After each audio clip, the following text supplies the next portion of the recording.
Well, it's November 4.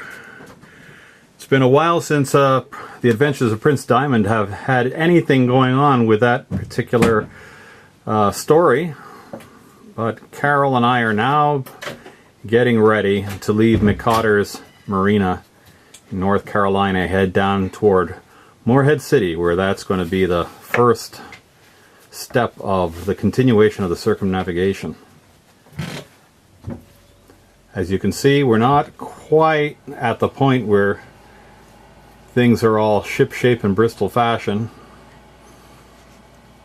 but we want to get going, and we've got some cleaning to do as we travel.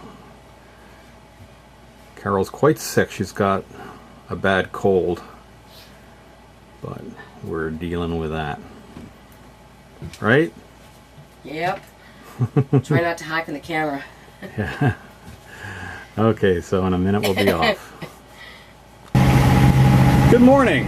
Well, from the McCotter's Marina at Broad Creek on the Pamlico River, we traveled all day at high speed, did about 30 something miles, and got to Broad Creek on the News River, and that's a place I'd anchored at before, just beyond the entrance to River Dunes Marina.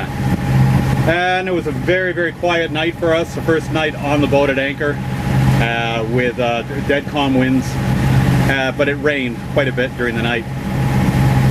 Now yesterday and today we were noticing that the boat would suddenly go veering off to one side, and I didn't know whether it was magnetic anomalies on the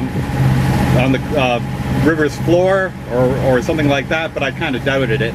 But the boat would go along for a long time with no problem, then all of a sudden it would just go skittering off in 20 degrees one way or other, and then it would recover. So actually I noticed at one point that the rudder indicator was giving some erroneous information. So that's what it turned out to be, is the rudder indicator was telling the course computer that somebody had suddenly turned the wheel over hard one way or other, and it was compensating. And then it would again get a correct signal and everything would be back to normal. So anyway, I crawled down in the lazarette while Carol was steering and checked out the wires, and they appeared to be firm from the rudder position indicator to the course computer. So I gave him a little spritz with some anti-corrosion water displacing film, and that may have solved the problem. We haven't had it, it's been about 10 minutes now and there hasn't been any problem. And I've got the hatches open here. The lazarettes are cracked open because it's actually turning out to be a nice day at the moment. Get some aeration going there. And here we are going up the News River. We're on course for Morehead City. It looks like maybe today we're going to hang around Morehead City for a little while, because on Sunday there's some strong winds out of the north. So I think we're going to try to avoid that and wait until after Sunday. Anyway, another 30 miles or so today to do. But we left a lot earlier in the morning, so it should be good. Yeah, take a look at that. You can see the AIS in action. There's some boats that are broadcasting. The reason they're flashing is because they're inside our guard zone. Pretty cool. Well, it's November 10, and it's morning around 8:30. Carol and I have left Morehead City back there, en route for Provo, skipping by Mayaguana. That's our first waypoint. 410 nautical miles to Mayaguana. Finally getting a little bit of sun trying to peek out over there. We're sharing the ocean with Tropical Storm Kate, which is south of us, but expected to get out of our way by turning northeast. That's what we're hoping for. Still, of course, quite a few hundred miles between us and soon to be Hurricane Kate. but shouldn't be a problem.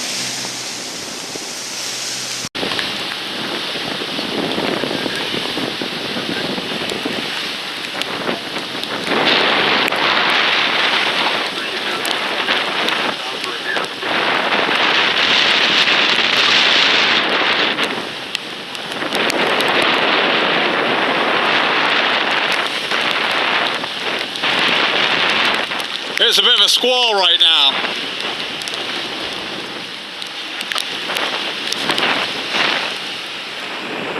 We got dolphins around the boat.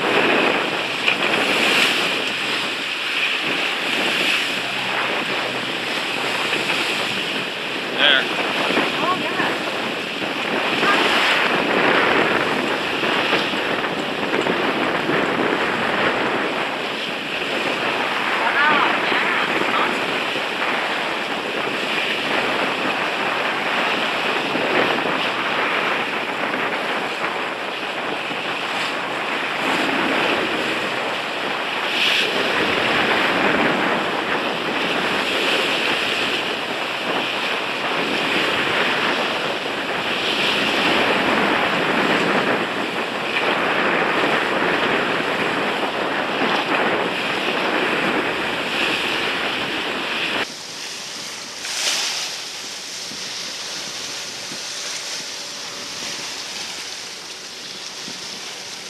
Now as the day comes to a close and we start to head into evening hours,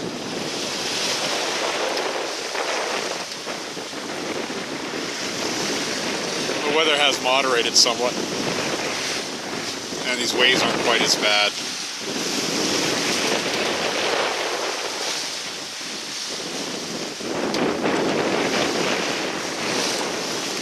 The wind is swung around more into the southeast, and so in line with the current, and we're no longer climbing up and down the big hills. Well, now it's 11th of November, and we did our first full day at sea and overnight. Basically the winds just remained fairly good. Nothing more than 20 knots, but it always seemed to stay down around 15. And it was a pleasant night. The dark gray skies and all that rain is gone now. And according to the chart plotter, our heading and our course are almost completely lined up now. So I think we're just coming off the Gulf Stream as well. So we're to the south of the Gulf Stream. And it's just a beautiful morning here this morning.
We got dolphins. There we are.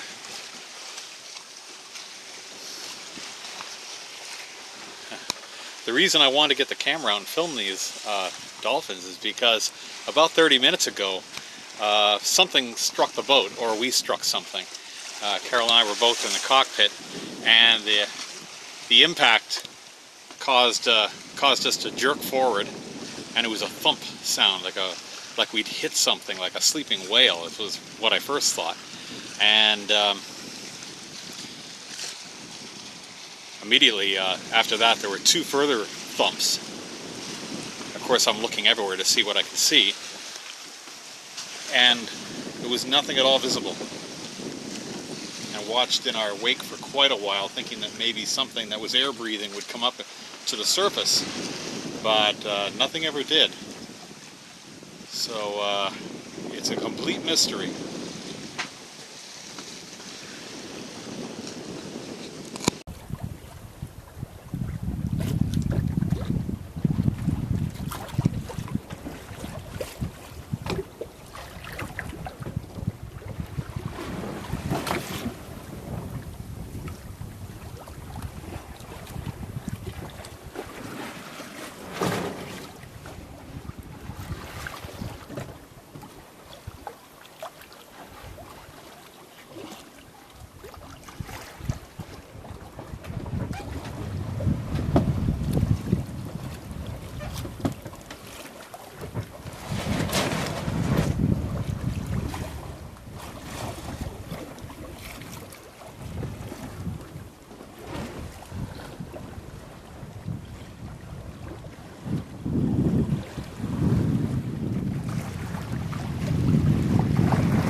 Well, today this is the other side of sailing. Cold front that came through after a couple of days of almost no wind. And now we've had winds of up to 28 knots. Now it's basically 24 at the moment.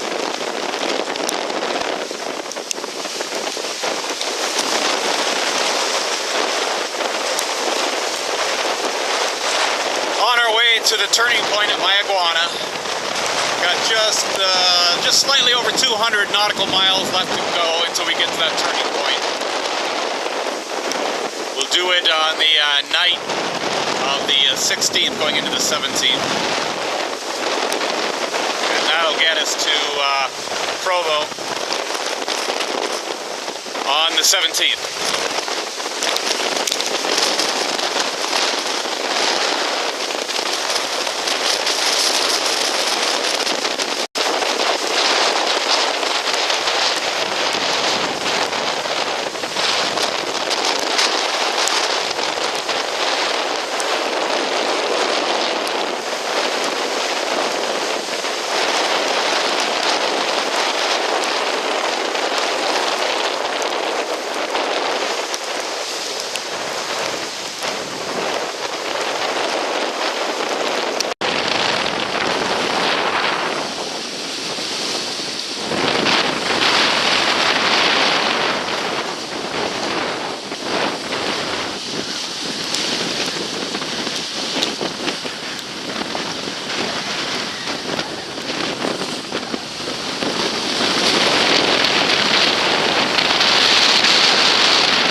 Well, there's certainly a wild beauty to all this, and it seems kind of strange for me to be saying, oh, how beautifully calm and peaceful, 18 knots and sunny.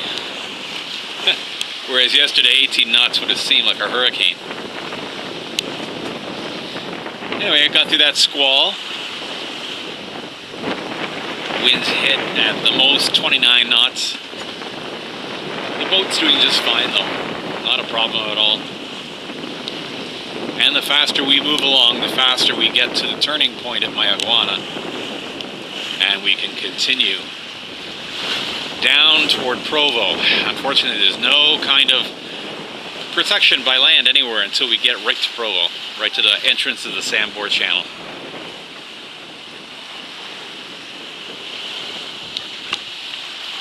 We could sneak down the western side of Mayaguana before we, and then make the turn to the east, but it's not really worth it. Gives us at most maybe an hour of protected water, and then it's a hard slog directly into windward.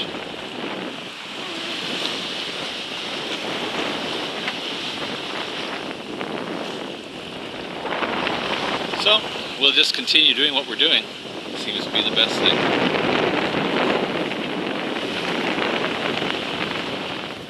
Well, we made it. We're at Southside Marina, Provo, Providenciales, but just say Provo, don't hurt your tongue, man. And it sounds like I'm drunk or something, but I'm not. I'm just totally exhausted. It's been 7 days at sea, and it went all right. We had no major real problems, I guess. We're here anyway. We're going to try to get our fuel cleaned because there was a real problem with that algae gunk in the fuel. First time I've had a problem with that, but from now on I'll be using algicide, and we'll be making sure that doesn't happen again. It stopped the engine quite a few times, although today was beautiful. It ran for, I don't know how long, hours. 24 hours at least. Yeah, hours, and didn't hesitate. So anyway, we just arrived here, and Paul's joining us tomorrow. In the meantime, we've got a bunch of customs and immigration forms here that I need to take care of, and we need to get some of this salt off. There's a shower here, maybe have a shower or something and a drink. Yeah. Everything, even the TV over here got blasted with a cup of salt water that I've been using to sterilize my mouth a little bit because I've had I had a tooth develop some problems, and it's not hurting, and I wanted to make sure that it didn't start to hurt. Thanks. So yeah, I had a cup of salt water on the shelf there behind me, and the cup never came off, but the water shot out of the cup, went right across the table, and it's on the TV, and you can tell it's salt water because it's never evaporated. So anyway, yeah, and we got to clean up in here too. Things sort of get pushed in the corners when you're at sea for 7 days, and we got to take care of that. That's it in the news for now. We'll see what's going on later.